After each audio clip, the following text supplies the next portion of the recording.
Hello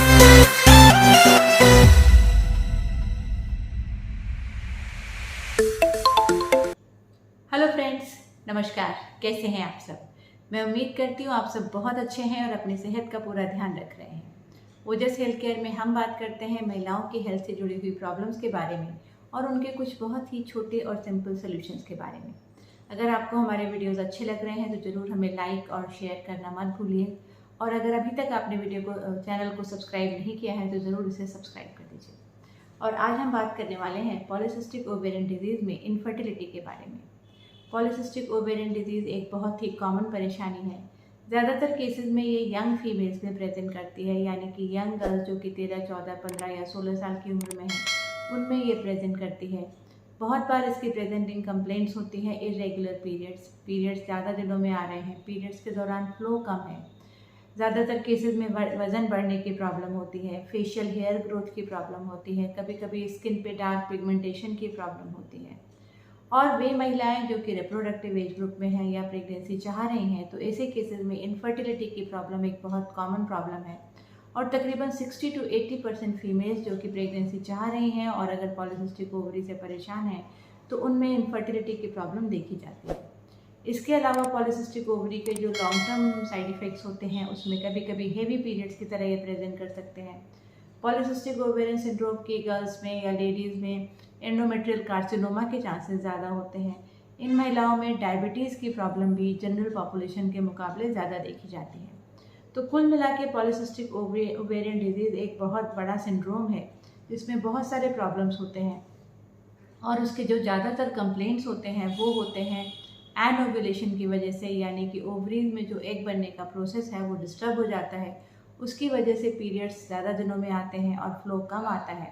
और दूसरी complaint होती है हाइपर एंड्रोजेनीमिया की। हाइपर एंड्रोजेनीमिया एक कंडीशन होती है जिसमें कि एंड्रोजेनिक हार्मोन्स जो कि मेल हार्मोन्स होते हैं उनकी मात्रा फीमेल हार्मोन्स के मुकाबले बढ़ जाती है, और इसलिए वेट गेन की प्रॉब्लम, बॉडी हेयर की परेशानी ये ज़्यादा देखी जाती है। पर आज हम मेनली फोकस करने वाले हैं कि पॉलीसिस्टिक ओवेरियन सिंड्रोम में इनफर्टिलिटी की प्रॉब्लम क्यों होती है और इसके ट्रीटमेंट के लिए किन बातों का ध्यान रखने की ज़रूरत है। तो आइए शुरू करते हैं। पॉलीसिस्टिक ओवेरियन डिजीज़ में इनफर्टिलिटी के दो मेन कारण होते हैं, एनओव्यूलेशन पहले नंबर पर और हाइपर एंड्रोजेनिज्म दूसरे नंबर पर।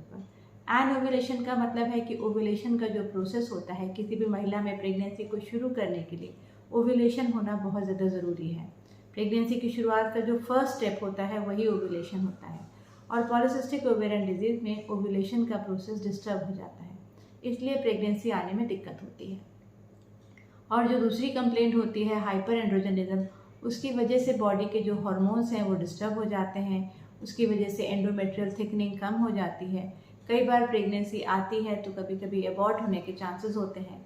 प्रेगनेंसी आने के बाद भी कई बार मिसकैरेजेस होने का खतरा होता है। डायबिटीज़ की वजह से वो प्रेगनेंसी हाई रिस्क हो सकती है।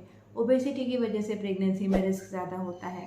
डायबिटीज़ की वजह से प्री टर्म डिलीवरी के चांसेस होते हैं, बच्चे का वेट ज़्यादा होता है, बच्चे की डिलीवरी कभी कभी सिजेरियन से कराने के चांसेस ज़्यादा हो जाते हैं, बच्चे के NICU एडमिशन के चांसेस ज़्यादा हो सकते हैं।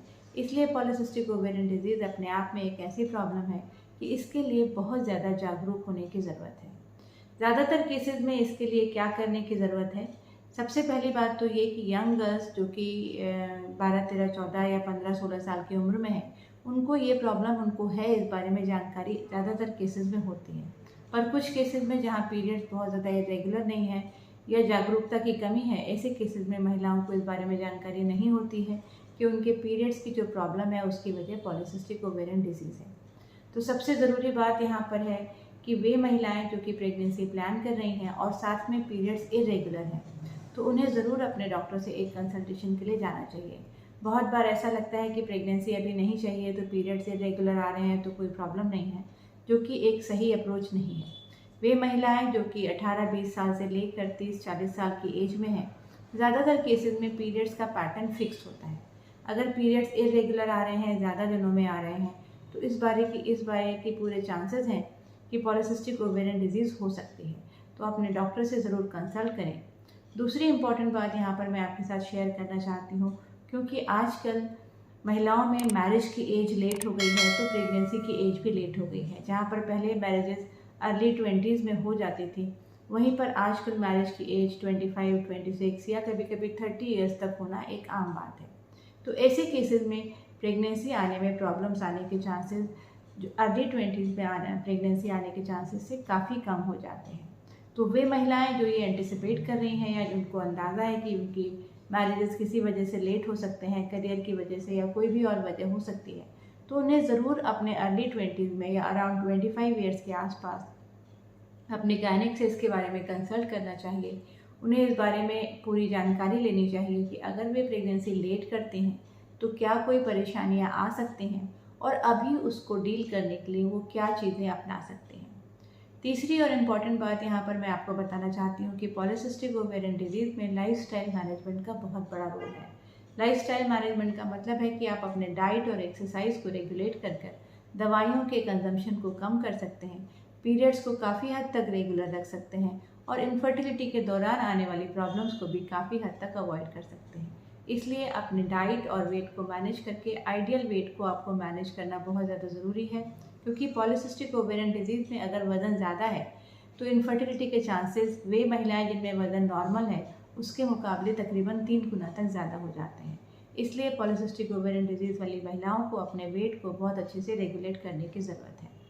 इसके अलावा आखिरी नंबर पर मैं आपको बताना चाहूँगी कि पॉलीसिस्टिक ओवेरियन डिजीज़ अगर किसी महिला को है और उसमें ओव्यूलेशन इंड्यूस करने में प्रॉब्लम आ रही है, तो कई बार ओव्यूलेशन इंड्यूस करने के जो रेगुलर तरीके होते हैं जैसे कि टैबलेट्स होते हैं या इंजेक्टेबल्स होते हैं, उनके अलावा इन विट्रो फर्टिलाइजेशन या IVF की ज़रूरत भी पड़ती है।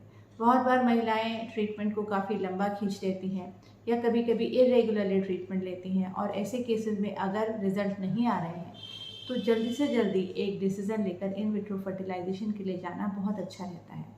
और एंड में एक बहुत ज़रूरी बात आपके साथ शेयर करना चाहती हूँ, वे महिलाएं जो कि रिप्रोडक्टिव एज ग्रुप में हैं लेकिन किसी भी वजह से अभी प्रेगनेंसी प्लान नहीं कर रही हैं, तो उन महिलाओं को ओरल कॉन्ट्रासेप्टिव पिल्स का इस्तेमाल करना चाहिए। इसका बहुत बड़ा फ़ायदा होता है कि उनके साइकिल्स रेगुलर रहते हैं और जब भी वो प्रेगनेंसी प्लान करते हैं तो उनको प्रेगनेंसी आने के चांसेस बहुत ज़्यादा अच्छे होते हैं एज़ कम्पेयर टू वे महिलाएं जो कि कोई भी मेथड इस्तेमाल नहीं कर रही हैं या प्रेगनेंसी लाने के लिए इरेगुलर ट्रीटमेंट का इस्तेमाल कर रही हैं। तो इसलिए पॉलीसिस्टिक ओवेरियन डिजीज़ एक बहुत ही लंबी चलने वाली प्रॉब्लम है, पर इसको कुछ बहुत ही सिंपल मेथड्स के साथ आप कंट्रोल कर सकते हैं।